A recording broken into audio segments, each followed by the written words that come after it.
Buenos días, ¿cómo están? Bendecidos, ¿verdad? Bendecidos por la presencia del Señor. Qué bueno.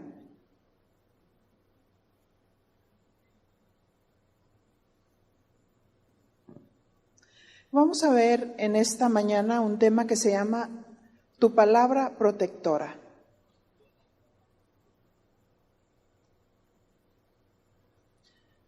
Pero vamos a ver cómo vamos a aplicarlo. Bien, Salmo 91:4.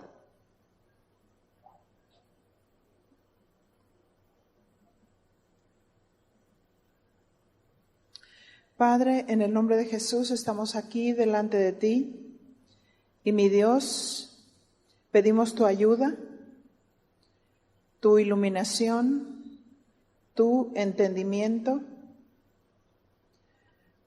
y que tu palabra corra y se cumpla. En el nombre de Cristo Jesús. Amén. Salmo 91:4.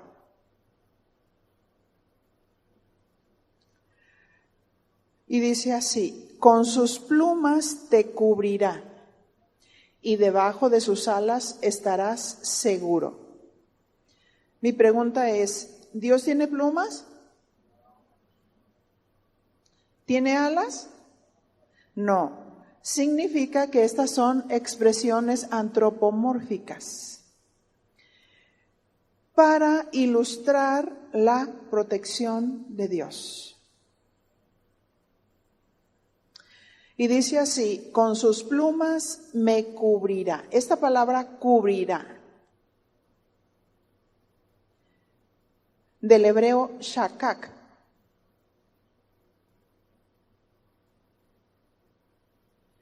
que significa entretejer como una malla, cercar, cubrir por encima, proteger, defender. Bien. Cubrir significa entretejer como una malla. Dios nos entreteje con Él para que estemos adheridos a Él, ¿verdad?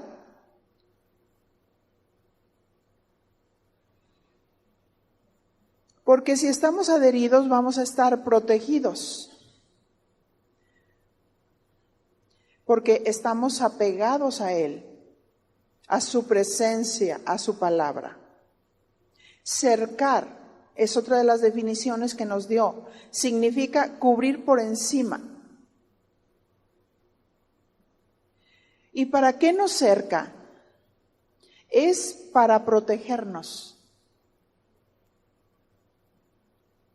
Otra definición, defender.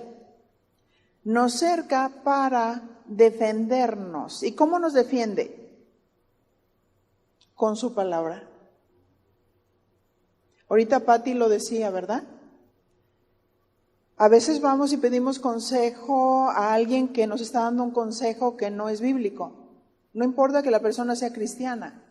Si la persona no anda en el Espíritu, si no es llena del Espíritu y nos está diciendo algo que no es, entonces por eso es importante estar bajo la protección de Dios. Su palabra nos defiende. Y esta definición nos habla del carácter de Dios, porque Dios es nuestro protector.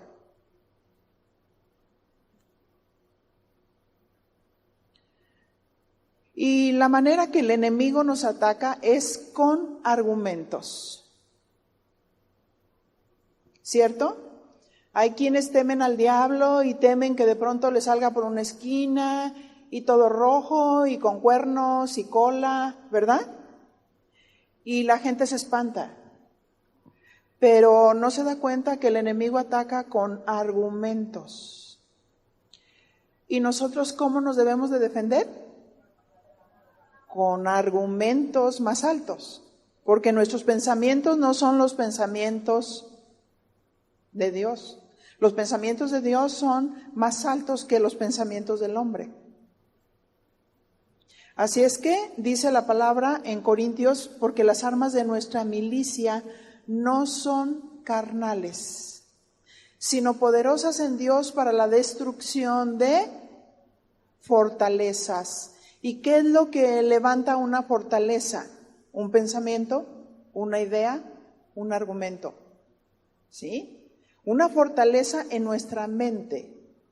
Y debemos de ver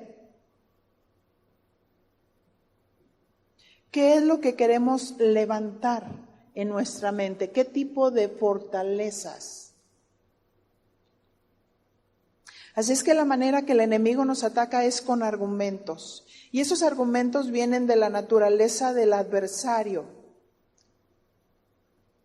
Y ese adversario es el enemigo de Dios. Y dile a tu compañero, pero también el tuyo, como hijo de Dios.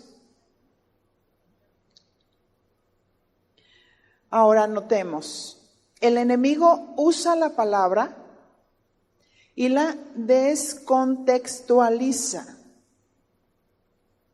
o la saca fuera de contexto, torciéndola, y su fin es contradecir a Dios. Así es que cuando nosotros como hijas de Dios se nos da una instrucción bíblica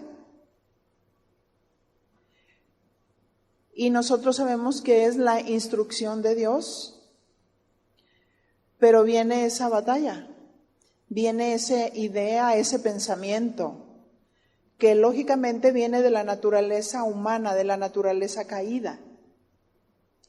Pero, ¿cómo heredamos esa naturaleza caída? La heredamos por causa del pecado, ¿verdad? Y en esa naturaleza caída hay ideas, hay pensamientos, hay sentimientos que no son de Dios, ¿cierto? Y entonces muchas veces cuando alguien viene y nos habla la palabra de Dios y nosotros nos enojamos con aquella persona, estamos en contra de Dios. Y no estamos discerniendo que es la batalla contra el enemigo.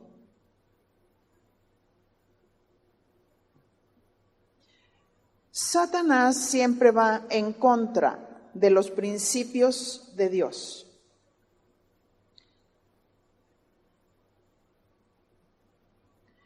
Y bueno, cuando nosotros nos vamos a Génesis capítulo 3,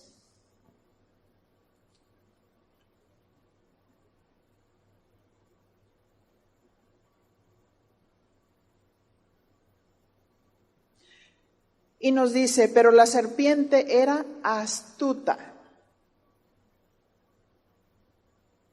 más que todos los animales del campo que Jehová Dios había hecho, la cual dijo a la mujer,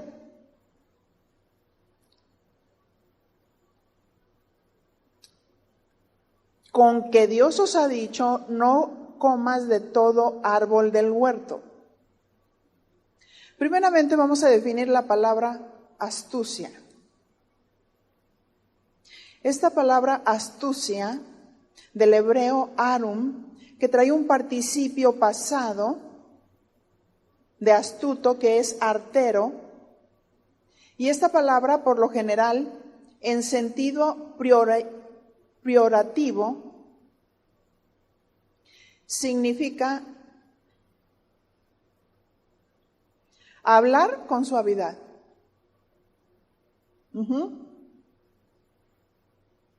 Esta definición de artero significa hablar con suavidad. Quiero que notes algo. La palabra astuto significa avisado, cuerdo y prudente. ¿Sí?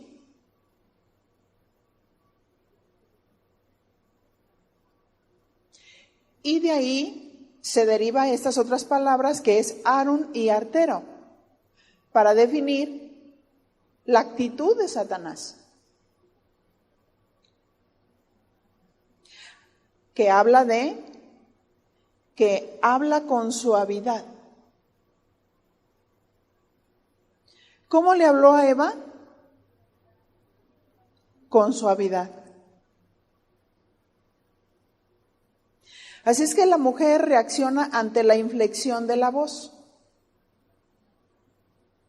¿Ha visto en alguna ocasión cuando tienes una mascota que quieres mucho y cuántos maltratan a sus mascotas con lo que le dicen?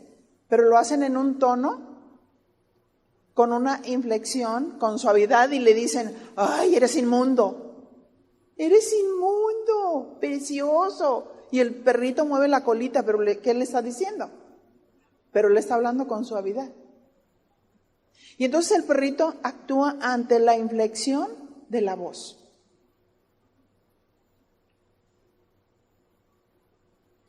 La mujer reacciona ante la inflexión de la voz. Y la suavidad de la voz del enemigo la atrajo. Eso es usar astucia para engañar.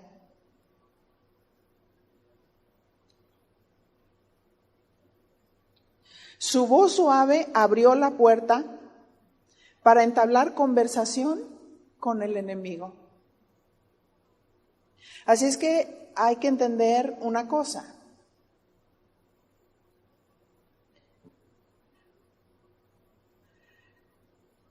La mujer obra por sentimientos.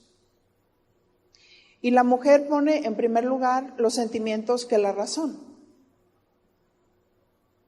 Y ahí anótale, por eso podemos ser engañadas. Porque ponemos en primer lugar el sentimiento y no la razón. Cuando el Señor dice que en el alma están los pensamientos, la voluntad y los sentimientos.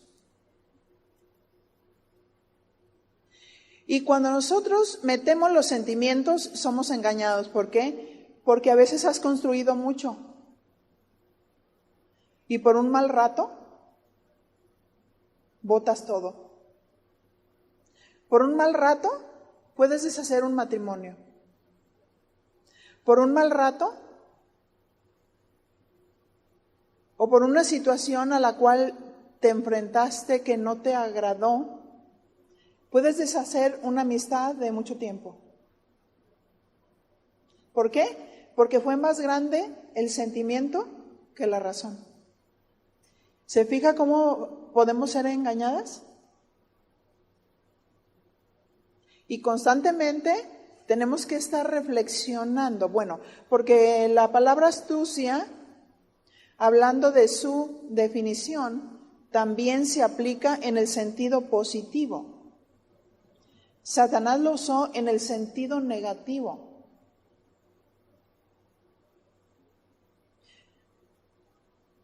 Así es que Satanás le lanzó una pregunta. Fíjate bien, argumento.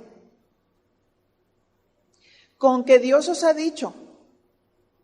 Quiero que notes que le estaba diciendo lo contrario a lo que Dios le dijo.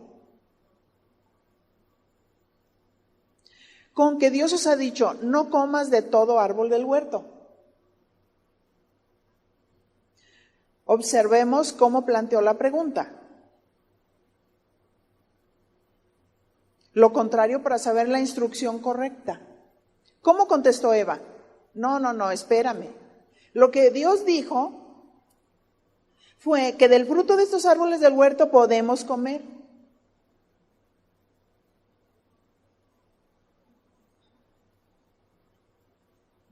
Esto nos lo dice Génesis 3:2.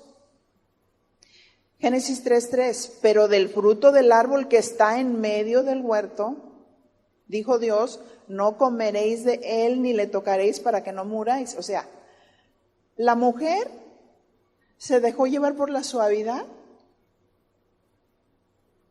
del tono de Satanás, de cómo le habló, pero no reflexionó sobre las palabras. ¿Y cuántas veces somos engañados porque no reflexionamos cuerdamente las palabras.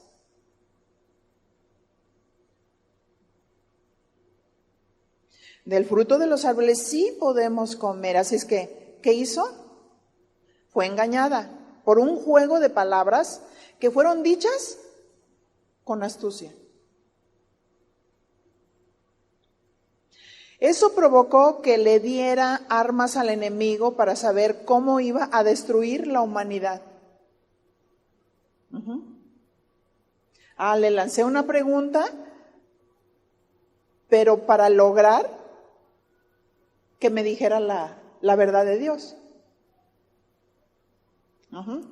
Esto se puede hacer en el sentido positivo, la astucia.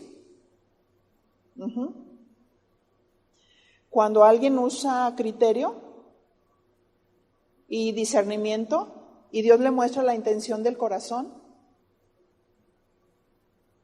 y entonces lanza una pregunta. Jesús lo hizo muchas veces. ¿Es lícito dar tributo a César? Y él dijo, ¿de quién es la moneda? Él no dijo sí o no. Él dijo, ¿de quién es la moneda? ¿De quién es la insignia? Del César. Pues dad al César lo que es del César y a Dios lo que es de Dios.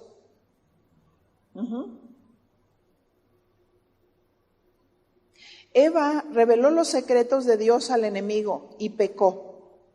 Y fue engañada por argumentos. Dios nos da su palabra, pero debemos discernir la intención del enemigo. Y a veces es lo que menos hacemos.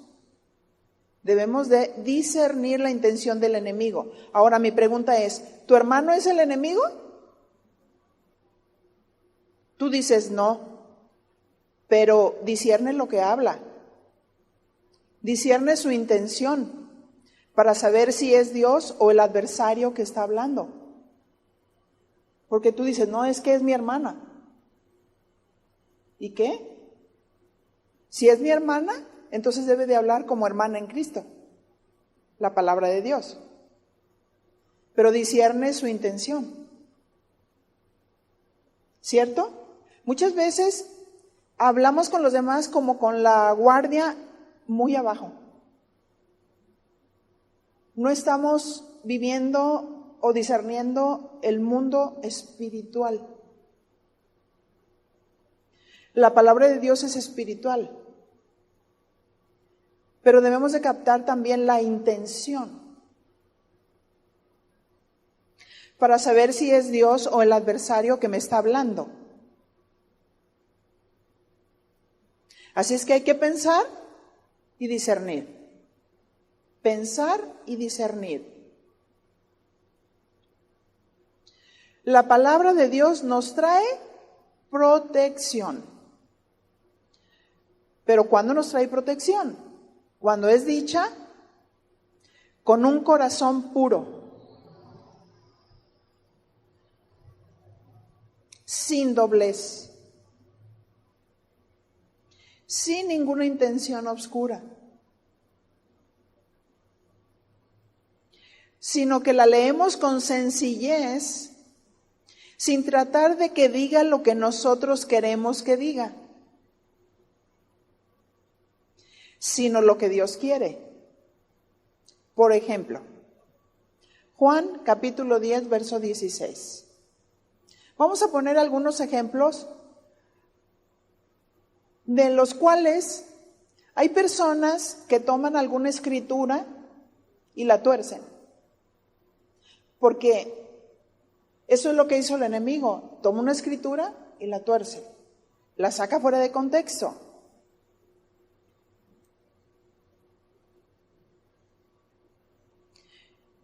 Y si nosotros vemos el contexto, Jesús empieza a hablar, yo soy el buen pastor.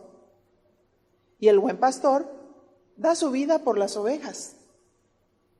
Yo soy la puerta de las ovejas. ¿Y para qué es una puerta? Para entrar. ¿Sí? El que entra por la puerta Ese es el verdadero. Jesús es la puerta. Jesús es el verdadero. Y el que se brinca las trancas, entonces es el ladrón y él es el salteador. Jesús hablaba a judíos. Y este verso de Juan 10:16, llegando a este verso, dice: también tengo otras ovejas que no son de este redil. Aquellas también debo traer, y oirán mi voz, y habrá un rebaño y un pastor. La pregunta es, ¿quiénes eran las otras ovejas? Porque hay quienes han sacado algunas teorías, algunos conceptos. Así es como se tuerce la Escritura. Las otras ovejas eran los gentiles. Porque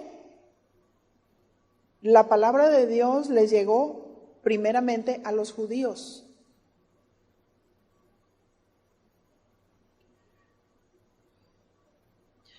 Pero mi pregunta es, ¿Dios quería salvar solamente a judíos? No, Dios también quería salvar a judíos y a gentiles, pero llegó primero a los judíos.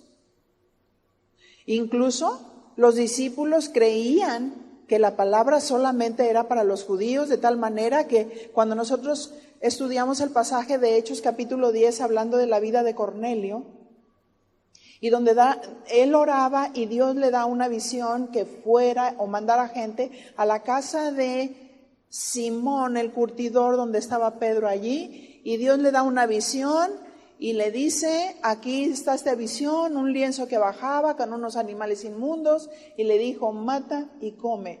Señor, yo no puedo comer nada inmundo. Y le dijo: van a venir unos hombres contigo, y si ellos vienen, tú les vas a decir que sí. Entonces, vienen estos hombres por él, van a la casa de Cornelio, y Cornelio ya tenía reunida toda la familia, y sin que nadie los tocase cayó el Espíritu Santo, y se maravillaron también de que la palabra y el don del Espíritu Santo reposase sobre los gentiles. Ellos estaban maravillados. Y aquí a eso se refiere el Señor cuando dice: las otras ovejas eran los gentiles. Esta es una revelación de su misión mundial: morir por los pecados del mundo. La gente tiende a querer limitar las bendiciones de Dios a un grupo, a unas cuantas personas. Pero Jesús no acepta que lo limiten. Las barreras las levantamos los hombres, las ideas, los pensamientos que no son de Dios. Algunos dicen que Jesús vino a morir por unos cuantos. Esto significa que están haciendo la expiación de Cristo como una expiación limitada. Mi pregunta, ¿vino a morir por unos cuantos?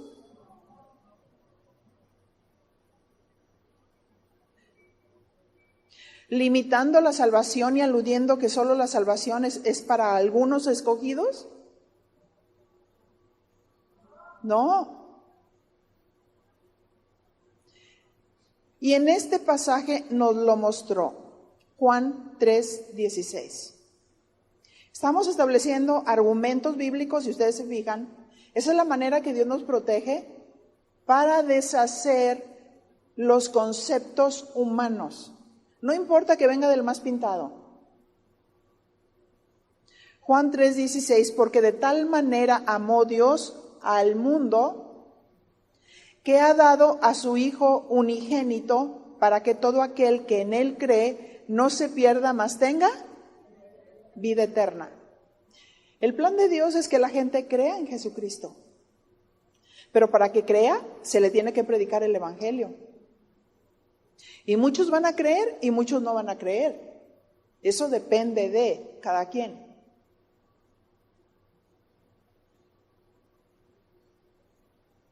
Así es que dice que Dios amó al mundo, a la gente perdida. Entre esos estábamos los gentiles, porque nosotros no somos judíos de nacimiento, ¿verdad que no? Nosotros somos gentiles.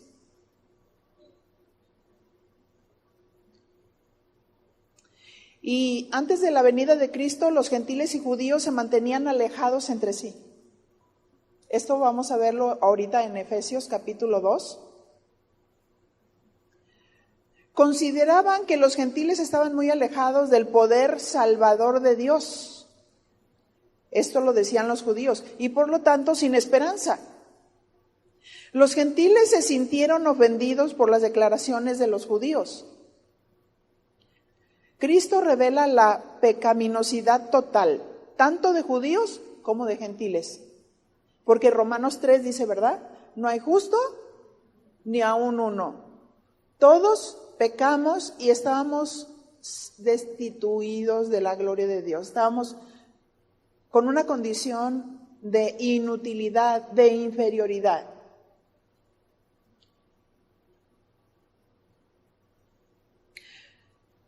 Y a continuación ofrece su salvación por igual para ambos. Solo Cristo derriba las paredes de los prejuicios. ¿Quién? Cristo. Reconcilia a todos los creyentes con Dios y nos unifica en su cuerpo. Cuando en un hogar, en una familia tenemos hijos e hijas y de pronto el hijo viene y dice, mamá, ¿verdad que a mí me quieres más que a Martita? Entonces, Pedrito cree que él es el elegido, que es único, que sus papás solamente lo tuvieron a él y que todos sus ojos deben de estar fijos en él. ¿Este principio es de Dios? No, porque hace acepción de personas. Pues exactamente aplicándolo en lo espiritual. ¿Verdad, papá Dios, que solamente moriste por unos cuantos? ¿Eso es de Dios? No. Imagínense el precio que le costó a Cristo para morir por nosotros. Un precio muy alto, ¿verdad? Y murió por todos, porque Dios no quiere que perezcamos, sino que procedamos al arrepentimiento. Eso es lo que Dios quiere. Efesios 2:13.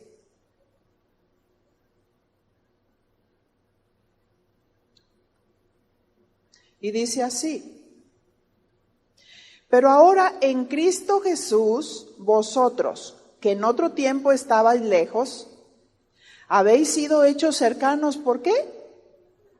Por la sangre de Cristo. ¿Cómo estábamos nosotros? Lejos.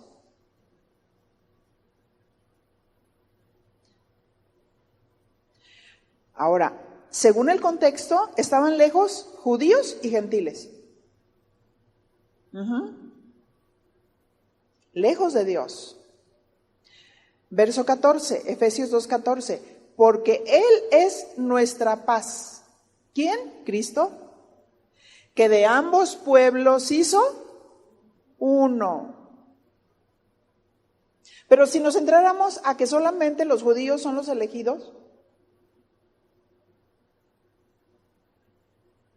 Dios levantó la nación judía, que no era una nación. Dios levantó al padre de la fe, que es Abraham.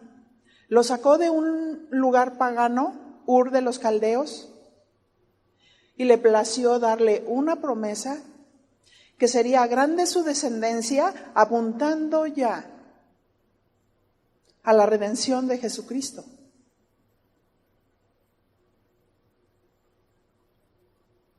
Y que tanto judíos como gentiles se les debe de predicar el evangelio, y por cuestión del evangelio Algunos creerán y algunos otros no creerán, porque está sujeto también a la voluntad del hombre. Porque Dios hizo el infierno para sus hijos. ¿Dios hizo el infierno para la gente? No. El deseo de Dios es que se arrepientan. Pero ¿cómo se van a arrepentir si no hay quien les predique? ¿Quién es Dios? ¿Quién es Jesús? ¿Por qué vino aquí a la tierra? ¿Cuál es el propósito divino? Dios quiere levantar hombres y mujeres evangelistas que vayan y hablen de la cruz de Cristo a tu prima, a tu tía, a tu vecina. Esto estaría hasta atrás si nosotros predicáramos el evangelio. ¿No es cierto? Atraeríamos a la gente hacia Dios. Una cuando le predicamos el evangelio, la otra, fíjense, ya deberían de venir hasta con Cristo en el corazón. Porque hay quienes piensan que están predicando el evangelio y dicen, ven, ven, porque quiero que conozcas mi iglesia, está muy linda. No, tu iglesia no murió por ti, ni por esa gente. Cristo murió por la gente. No, ven, conoce a mi pastor, conoce a mi pastora. No, nosotros no morimos por ti. Cristo murió por ti y por la gente. Ellos deben de conocer a Él. ¿A quién? A Jesús. Porque Él es Dios, porque Él murió por nosotros. Porque Él derramó su sangre preciosa para el perdón de nuestros pecados. Así es que Él es nuestra paz. Justificados pues por la fe, tenemos paz para con Dios por medio de Jesucristo. Porque Jesús es el mediador entre Dios y los hombres. Porque Jesús sobre Él llevó todo el pecado de la humanidad.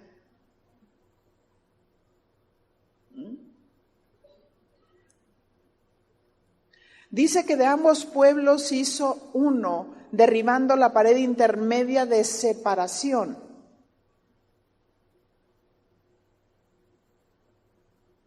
Efesios 2:15, aboliendo en su carne las enemistades, la ley de los mandamientos expresados en ordenanzas, para crear en sí mismo de los dos un solo y nuevo hombre, haciendo la paz.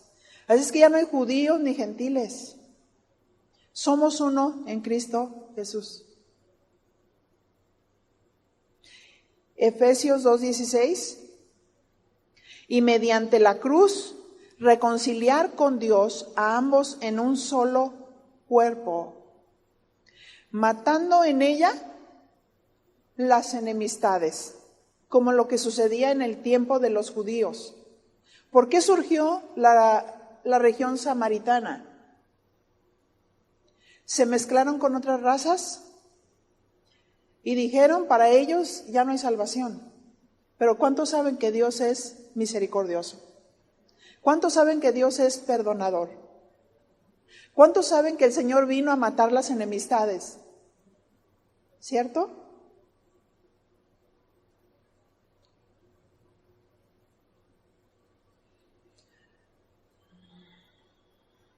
Así es que judíos y gentiles fueron reconciliados mediante la obra de la cruz. Efesios 2:17. Y vino y anunció las buenas nuevas de paz a vosotros que estabais lejos y a los que estaban cerca. Porque por medio de él, los unos y los otros, tenemos entrada por un mismo espíritu al Padre. Por eso somos una familia. No importa la nación en la que están las personas que creen en Cristo. No importa. Somos una familia en Cristo. ¿Cierto? Y dice que ahí en la cruz del Calvario mató todas las enemistades. Así es que cuando tú ves en la congregación algunas personas con actitudes incorrectas, que están peleados unos con otros, que murmuran unos contra otros, voltea con tu compañera y dile, es el diablo. Y nosotros decimos, yo soy hijo de Dios. Pues no parece hija de la otra. ¿Verdad? ¿Que otro es tu papá? O sea, no nos engañemos. Los frutos de la carne son los frutos del diablo. Celos, envidias, hechicerías, orgías, pasiones desordenadas, blasfemias. Todo eso es del enemigo. Así es que tenemos que tener cuidado que el diablo no nos engañe aún por la persona que está al lado de nosotros. ¿Qué nos está hablando?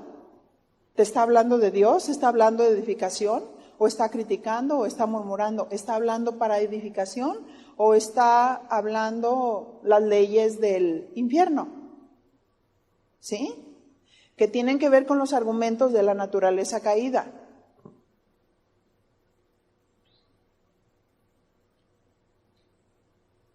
Así es que dice verso 18, Efesios 2:18, porque por medio de él los unos y los otros tenemos entrada por un mismo espíritu al Padre. Entonces la teoría que solo murió por unos escogidos no tiene que ver nada con el contexto verdadero, ¿verdad?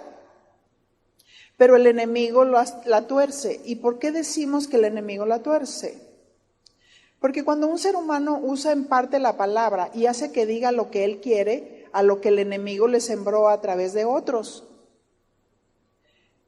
Y si alguien ha dejado ese espíritu sencillo como el de un niño para recibir la palabra con sencillez, pureza, y ha sido engañado por un espíritu de soberbia y orgullo, está engañado. Efesios 2:19. Así que ya no sois extranjeros ni advenedizos, sino conciudadanos de los santos y miembros de la familia de Dios. Así es que la casa de Dios debería de ser un refugio, ¿cierto?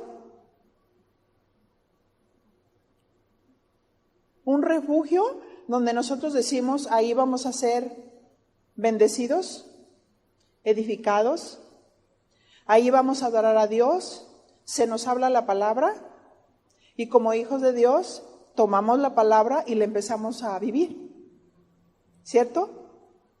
¿Qué espero yo de las personas, de mis hermanas que están en la iglesia? ¿O qué esperan ellas de mí? Que les respete, que les ame, que les perdone, que me perdonen si me ven fallar, ¿cierto? Eso es lo que se espera. Efesios 2:20, edificados sobre el fundamento de los apóstoles y profetas, siendo la principal piedra del ángulo, Jesucristo mismo. ¿Quién es el fundamento? Jesucristo, su palabra, sus argumentos. Y si nosotros estamos en la palabra de Dios, en la doctrina de Cristo, y la vivimos, no es fácil ser engañados. No es fácil vivir en engaño. Aprenda a diferenciar el reino de la luz y el reino de las tinieblas. ¿Cómo tú diferencias el reino de la luz y el reino de las tinieblas? En cada reino hay un rey. En el reino de la luz, el rey es Jesús. En el reino de las tinieblas, Satanás es el rey.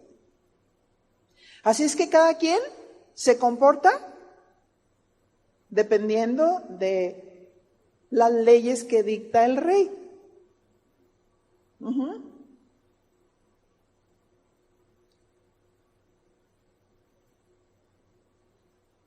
Así es que somos fundamentados en Cristo, en la doctrina de Cristo, en los principios de Cristo. Aquellos que han puesto los argumentos de Cristo.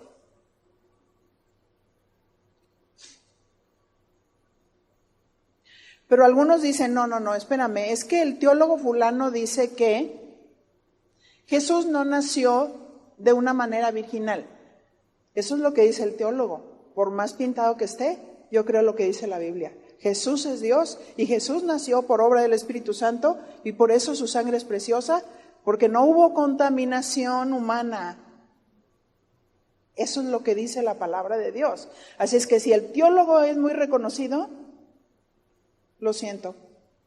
Algunos dicen, no, es que mi Biblia no funciona sino con la Biblia y la psicología. No, espérame. ¿Soy cristiano? ¿Me avalo bajo los principios de Dios, de su gobierno? ¿O bajo los principios humanos? ¿Sí? Porque si ustedes se meten a estudiar de dónde viene la psicología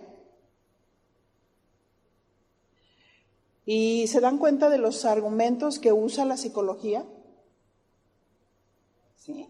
Entonces, el que estudia psicología está bien, es su carrera, pero ejérzalo con los que no conocen a Dios. Pero los que somos de Dios necesitamos la palabra de Dios para gobernarnos por ella. ¿No es cierto? ¿Cuántos saben que Cristo con su palabra nos quita lo loco y nos hace cuerdos? ¿Verdad que sí? ¿Cuántos saben que con su palabra nos quita la depresión? ¿Cómo nos la quita? Con la verdad. ¿Cierto? Con la verdad. ¿Por qué? Porque de pronto una persona se deprime y dice, no quiero saber nada, quiero dormir, quiero estar echada. Bueno, esa es la expresión.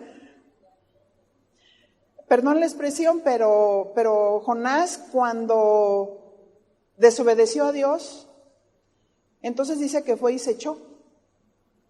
Entonces cuando la persona desobedece, va y se echa. Y porque tiene frustración, porque le está echando la culpa a los demás de su depresión, porque los demás no la entienden, porque no la comprenden, porque ¿sí me entienden? Entonces van con un psicólogo y dice, pues oye, date unas vacaciones, ¿no? Y la psicología hace al hombre víctima. Y entonces si la psicología dice, ay, pues pobrecito de ti, te tienen que entender, es que tú eres así porque te violaron, es que tú eres así porque tu esposo no te trata bien, es que tú eres así porque, entonces ya te están justificando el pecado. Y si eres víctima, entonces ya no eres pecador. Y si no eres pecador, ¿de qué te arrepientes? O sea, el malvado es tu esposo, ¿verdad? El que se porta mal. ¿Por qué? Porque si nosotros no estamos conscientes de nuestro pecado, no hay justo ni aun uno, todos pecamos y estamos destituidos de la presencia de Dios. Y entonces, ¿por qué nos deprimimos? Es que me siento frustrada porque mi marido no cambia. Entonces tú quieres ser el Espíritu Santo y cuando te diste cuenta que tú no eres el Espíritu Santo, entonces te frustraste y te sentiste inútil y te echaste a dormir. El Señor dice, si alguno está en Cristo, las cosas viejas y todas son. La recitamos muy padre. ¿Verdad? Muy padre. Pero vivirla es vivir en la verdad, no en la mentira de la carne, del engaño, de lo que te dice el enemigo. Cuando viene y te dice, ¿sabes qué? Ya muérete. Desaparécete del mapa, córtate las venas, hazte esto. Vas a terminar en el San Juan de Dios. Pero Dios te guía a la verdad. Y Dios te dice, lucha, perdona, usa sabiduría, usa inteligencia, pelea legítimamente, con argumentos de Dios, con argumentos bíblicos. Estoy triste. ¿Qué dice la palabra? ¿Estás triste? Haz oración. ¿Estás alegre? Canta alabanzas. ¿Estás enfermo? Que oren por ti. Se solucionó el problema. Dile a tu compañera, se solucionó. ¿Te fijas qué práctico es Dios? Así, y nos sanamos. Porque el que está en obediencia no va a recibir engaño. El que está en obediencia no va a recibir afrenta. ¿Por qué? Porque está obedeciendo. Espérame, es que tú no estás entendiendo mis sentimientos. Por eso somos engañados, porque primero ponemos el sentimiento y no la razón. ¿Quién puede cambiar el corazón de otra persona? Nadie. Por eso hay que irnos sobre las rodillas y decir, Señor, cámbiame a mí. Primero cámbiame a mí, Señor.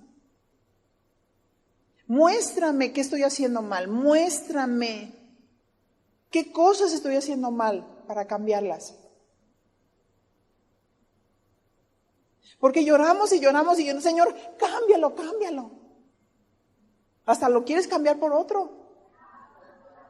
¿Y eso es de Dios? No, eso no es de Dios. Porque el que no puede con los de a pie, menos con los de a caballo.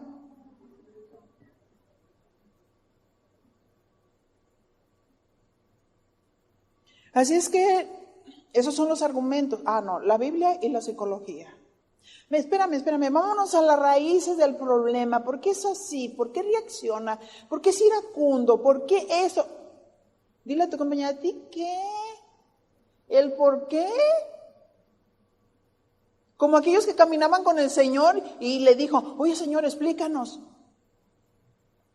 ¿Fulanito va a haber muerte? Refiriéndose a Juan. Y le dijo el Señor, ¿a ti qué? Véanlo. ¿A ti qué? Si va a haber muerte o no. Tú camina y obedece. Te andas asegurando de otro.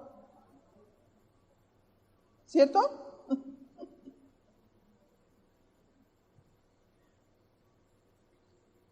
Su palabra es suficiente. No debemos de irnos a los recuerdos pasados. Entender el por qué. El orar por cada célula para matar la maldición. Por favor. Todo viene de la naturaleza caída.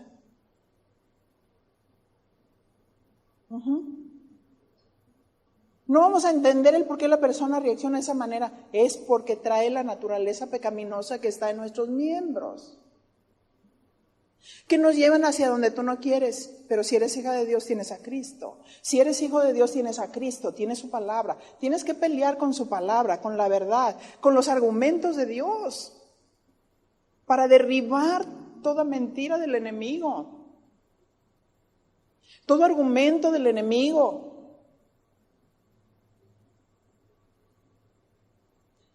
Y muchas veces dice, es que Satanás quiere destruir, y te reprendo, Satanás, y órale, te ato con 3 nudos, y lo pisas, y le pisas la cola y todo. Pero no estás establecida en la verdad. No estás luchando legítimamente con las áreas que Dios está pidiendo, que las soluciones con los principios de Dios. Que no te sientas víctima. Que reconozcas tus propios errores, para que Dios pueda hacer la obra con la verdad, con los principios de Dios. La Biblia y el atalaya. No. Solamente la Biblia, no el atalaya. ¿Alguien que necesitó el atalaya? ¿Desde qué año este hombre, Russell, recibió sus revelaciones? Conceptos que quitan la divinidad de nuestro Señor Jesús. Así es que ellos desarrollaron una Biblia, el Nuevo Mundo, donde Juan 1:1 alteran los principios de Dios y le quitan. Y en el principio era la palabra, y la palabra estaba con Dios, y la palabra era un Dios. Y como dicen que era un Dios, entonces Dios, mi Dios Jesucristo, ya no es Dios para ellos. Entonces le quitaron la divinidad a nuestro Señor Jesús. Y el Señor Jesucristo es Dios. Y en el principio era la palabra, y la palabra era con Dios, y la palabra era Dios. Desde el principio de los tiempos, por la palabra se hicieron los cielos y la tierra. Dice Colosenses que Él era desde el comienzo el Dios invisible, el Dios creador.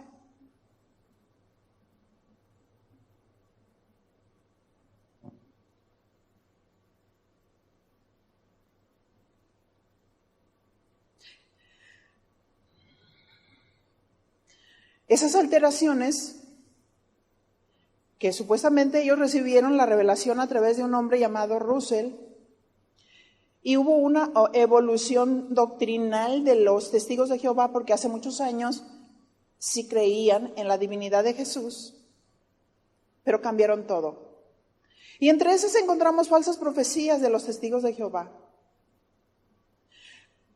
Sus cambios doctrinales, que Jesús no es divino, toman su divinidad como algo de Satanás.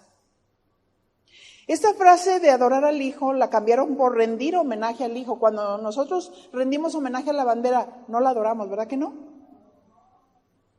Qué diferente es adorar al Señor a rendirle homenaje. Palabras que cambiaron, que Dios nunca dijo. Ahora, todas estas ideas, argumentos, pensamientos, si tú te metes a Google y tú preguntas, ¿quién fue el fundador de esto? ¿Cuál es su doctrina? Y te saca todo. Absolutamente. Ahora, es importante saber la verdad para que sepas discernir la mentira. ¿Cierto? Y no al contrario.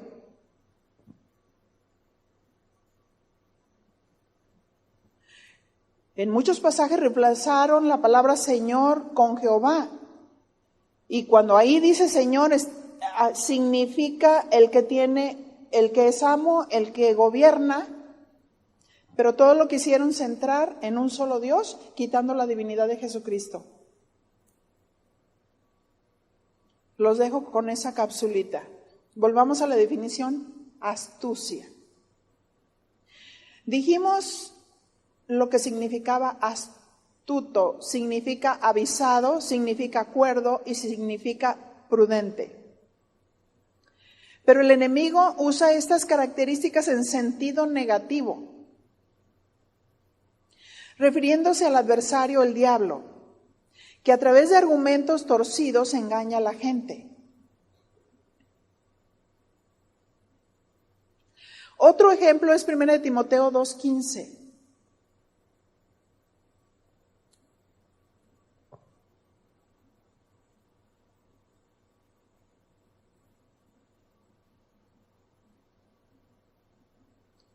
Cuando lo tenga me dice, ¿ya lo tengo?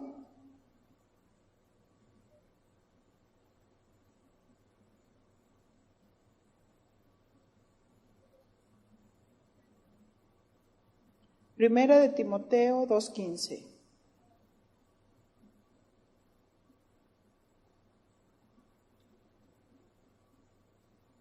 Y dice el verso así: pero se salvará engendrando hijos si permaneciere en fe, amor y santificación con modestia.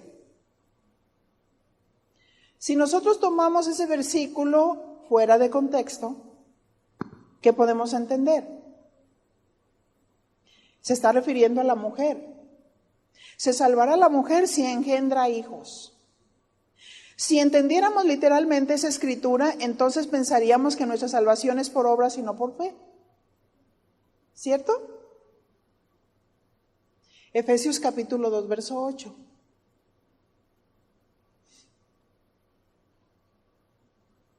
Imagínense las que nunca se casan. Están perdidas. ¿Cierto? Imagínense las que no pueden tener bebés.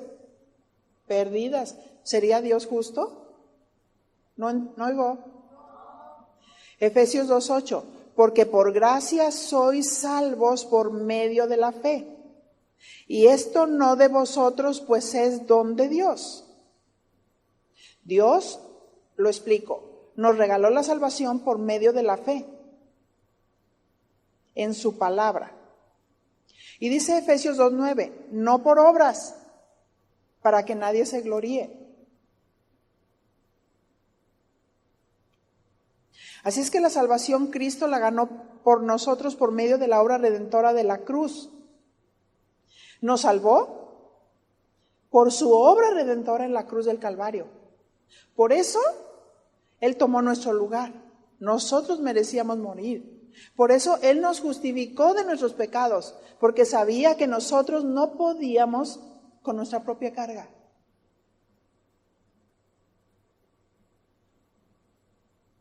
Entonces, ¿qué quiso decir que se salvará engendrando hijos? Así es que es importante checar el contexto en la versión Biblia para Todos, para que nosotros podamos entender. 1 Timoteo 2:13.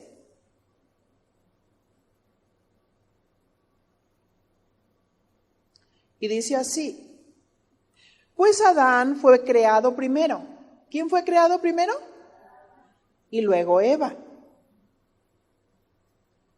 Él no fue engañado, aunque Adán transgredió por el pecado de Eva, él no fue engañado, sino que la mujer, al ser completamente engañada, cayó en pecado, dice la definición. Pero las mujeres se salvarán siendo madres si tienen buen juicio y se mantienen en la fe, el amor y la dedicación a Dios. El contexto dice que Eva fue engañada y cayó en pecado. Por esa razón, la palabra clave de este verso es: se salvarán si tienen buen juicio, se mantienen en la fe. Fíjese lo que dice: se mantienen en la fe.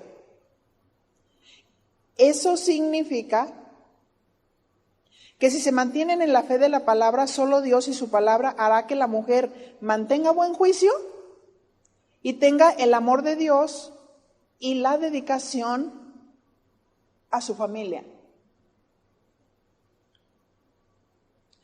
Pero dice, se salvará del engaño. Ese es el contexto. Porque explica, la mujer fue engañada, ¿sí? Y pecó. Y por causa de ese engaño,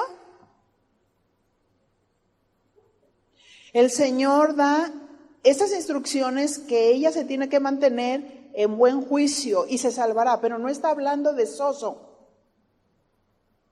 La raíz hebrea que habla de se salvará de sus pecados,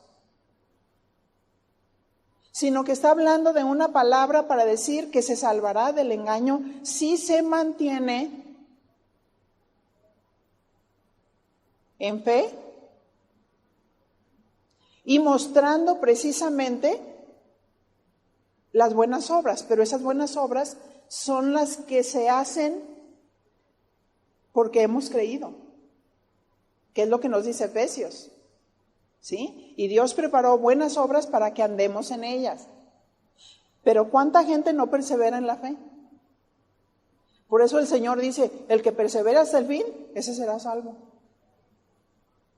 ¿Por qué? Porque podemos ser engañados por el pecado. Por eso el Señor dice, ay de aquellos que tengan por inmunda la sangre de Cristo.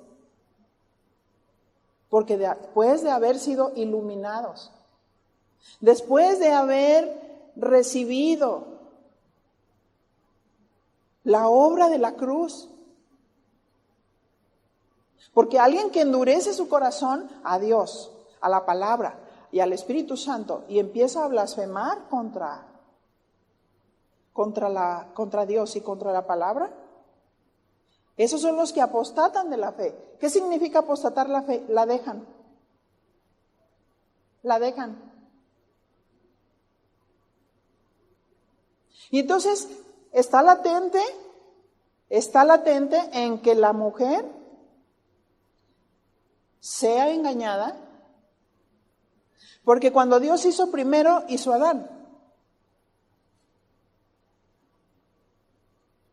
Y aquí surge otro concepto, esta batalla de argumentos. ¿Puede la mujer predicar y enseñar en la iglesia?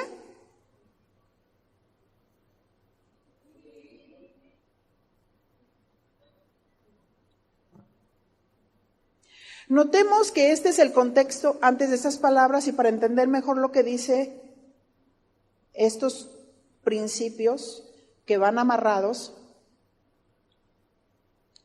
1 Timoteo 2:11. Si vamos fijando, estamos yendo más al contexto en unos versículos anteriores a este respecto. Y dice, 1 Timoteo 2:11, la mujer debe aprender manteniendo una actitud de tranquilidad y obediencia. En la versión original dice que aprenda en silencio. Pero quiero que vayamos al contexto. Porque cuando nosotros estudiamos la palabra, vamos a tomar en cuenta la cultura, vamos a tomar en cuenta el contexto, las situaciones que ellos estaban viviendo como iglesia en ese tiempo.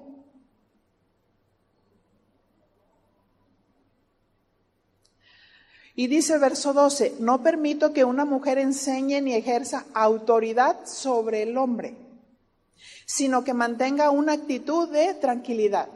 Así es que las mujeres mandonas, esas mujeres que traen marcando el paso al esposo, órale viejo, camínale. No le permito a la mujer ejercer dominio sobre el varón. Ahora, ¿quién fue primero? El varón. Pero el contexto al que se está refiriendo ejercer la autoridad es que como el varón fue enseñado primero, a él se le dio primeramente, aún antes de que existiera la mujer, el ministerio de la palabra, en primera instancia. No significa que la mujer no pueda, pero lo vamos a explicar. ¿Qué les parece?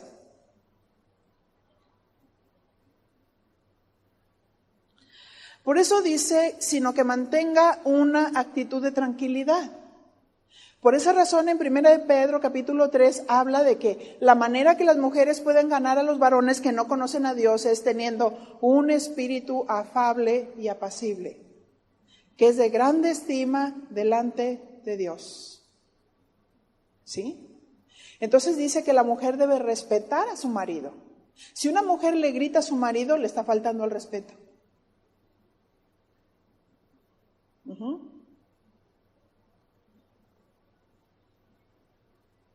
¿Cuál es el contexto de estas escrituras? El contexto es que la mujer que no era preparada, tratara de enseñar a su esposo. Ese es el contexto. Que no tratara de enseñar al varón de algo que desconocía.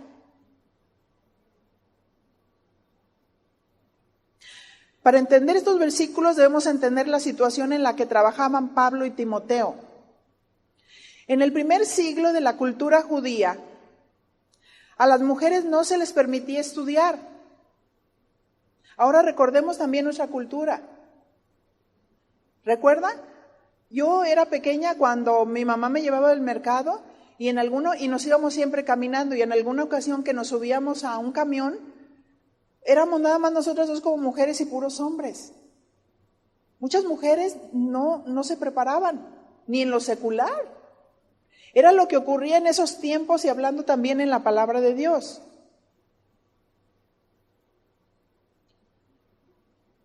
Cuando Pablo dice que las mujeres deben aprender en silencio y total sumisión, les está ofreciendo una sorprendente y nueva oportunidad a la mujer. Pablo no quiso que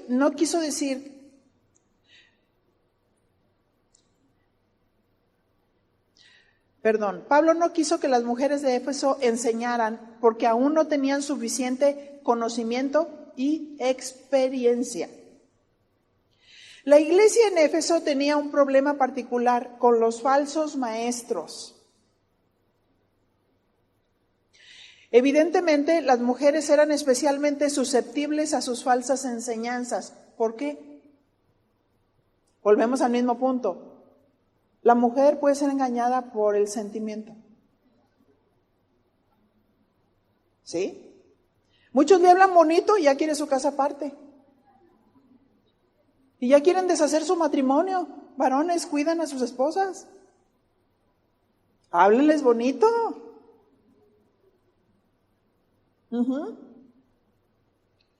Y enséñenlas a discernir.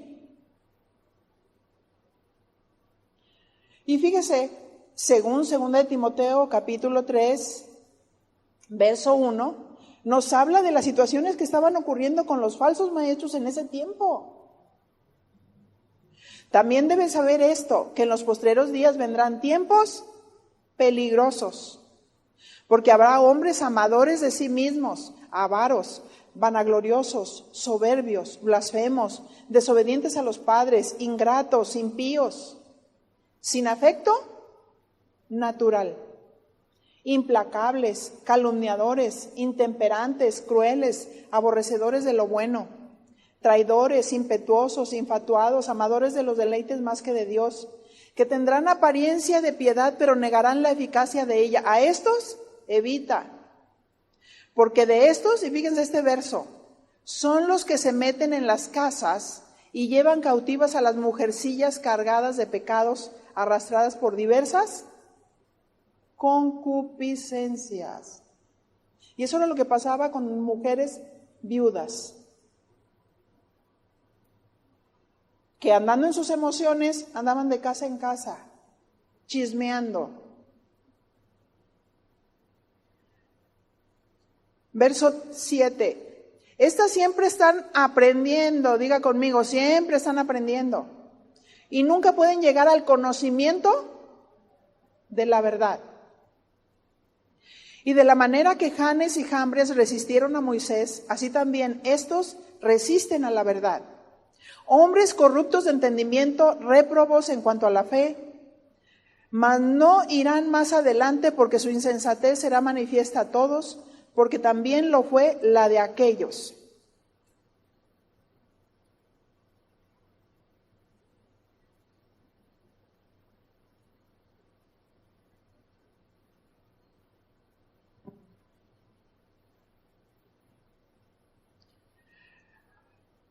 Todavía no habían recibido instrucción bíblica las mujeres. No era una instrucción suficiente para poder discernir la verdad. Además, algunas de las mujeres aparentemente hacían alarde de su nueva libertad. Esa nueva libertad cristiana usando ropa inadecuada, porque hay mujeres que quieren servir a Dios, pero no se visten adecuadamente. Y eso significa que les falta conocimiento en la palabra de Dios. 1 Timoteo 2:9. Asimismo que las mujeres se atavíen de ropa decorosa, con pudor y modestia, no con peinado ostentoso, porque algunos se ponían aquí un tubo de cartón y se hacían unos peinados. Ni oro, ni perlas, ni vestidos costosos. O sea, vas tú, por ejemplo, a Puerta de Hierro, a algunos lugares, y dices, ves un vestido y dice 16,000, 17,000. Pues no, porque ni eso ganan.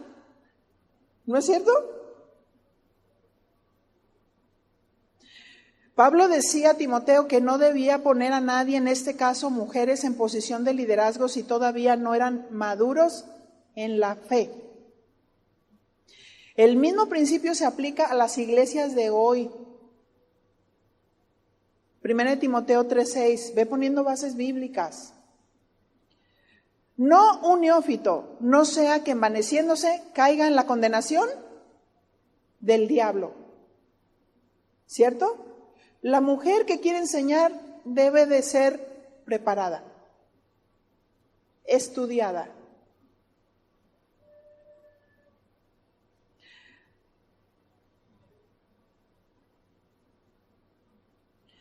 Por esa razón decía, no permito a la mujer enseñar ni ejercer dominio sobre el hombre. O sea, no trates de enseñarlo cuando eres una neófita. ¿Cierto? Algunos interpretan este pasaje como que las mujeres nunca deberían de enseñar en las reuniones en la iglesia. Sin embargo, otros comentaristas dicen que Pablo no prohibió siempre a que la mujer enseñara. La reconocida colaboradora de Pablo, Priscila, enseñó a Apolos, el gran predicador, según Hechos 18:24. Anótalo. Si no, sería una contradicción. Y dice así: llegó entonces a Éfeso un judío llamado Apolos, natural de Alejandría, varón elocuente, poderoso en las Escrituras. Verso 25. Este había había sido instruido en el camino del Señor, y siendo de espíritu fervoroso, hablaba y enseñaba diligentemente lo concerniente al Señor, aunque solamente conocía el bautismo de Juan. Y comenzó a hablar con denuedo en la sinagoga, pero cuando lo oyeron Priscila y Aquila, ¿por qué pone primero Priscila y Aquila si Aquila era el varón? Porque Priscila era una maestra en las Escrituras. Y Dios no es excepción de personas. Además, con frecuencia Pablo menciona a otras mujeres que tenían posiciones de responsabilidad en la iglesia, como Febe, que trabajó en la iglesia. Romanos 16:1. Se los voy a dejar de tarea para que lo vayan meditando. Os recomiendo además nuestra hermana Febe, la cual es diaconisa en la iglesia de Cencrea. Romanos 16:2. Que la recibáis en el Señor como es digno de los santos y que la ayudéis en cualquier cosa en que necesite de vosotros, porque ella ha ayudado a muchos y a mí mismo. Está hablando de Febe. Romanos 16:3. Saludad a Priscila y Aquila, mis colaboradores en Cristo Jesús.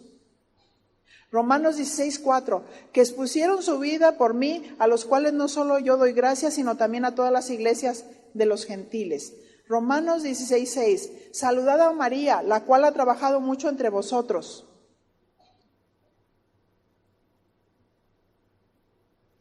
Romanos 16:12, saludad a Trifena y a Trifosa, los cuales trabajan en el Señor. Saludad a la amada Pérsida, la cual ha trabajado mucho en el Señor, así como lo fueron Evodia y Síntique.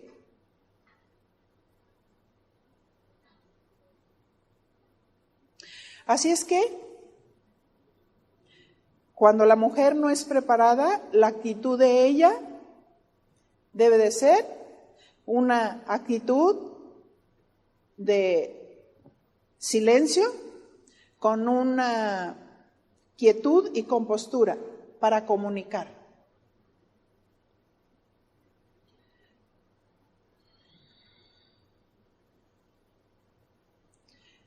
Y vemos cómo, según 1 Corintios 11:5, avalaban que las mujeres oraban y profetizaban.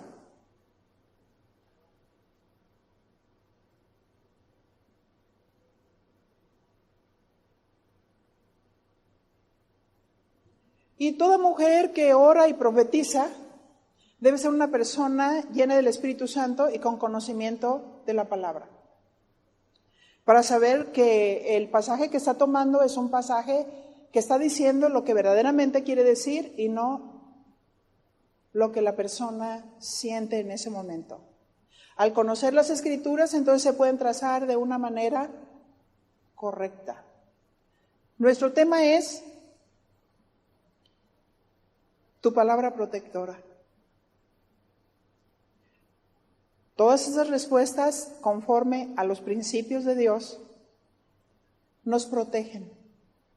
Nos protegen de la mentira, nos protegen del engaño. Yo sé que este tema que yo estoy dando lo van a escuchar en todas partes del mundo.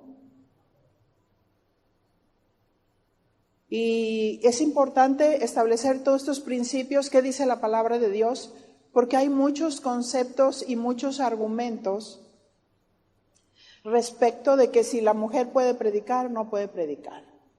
Que si puede enseñar, no puede enseñar. ¿Sí? O sea, ¿qué es lo que Dios pide? ¿Sí? Que una mujer tenga una actitud correcta en relación a Dios, en relación al respeto que le debe a su marido o a otros ministros.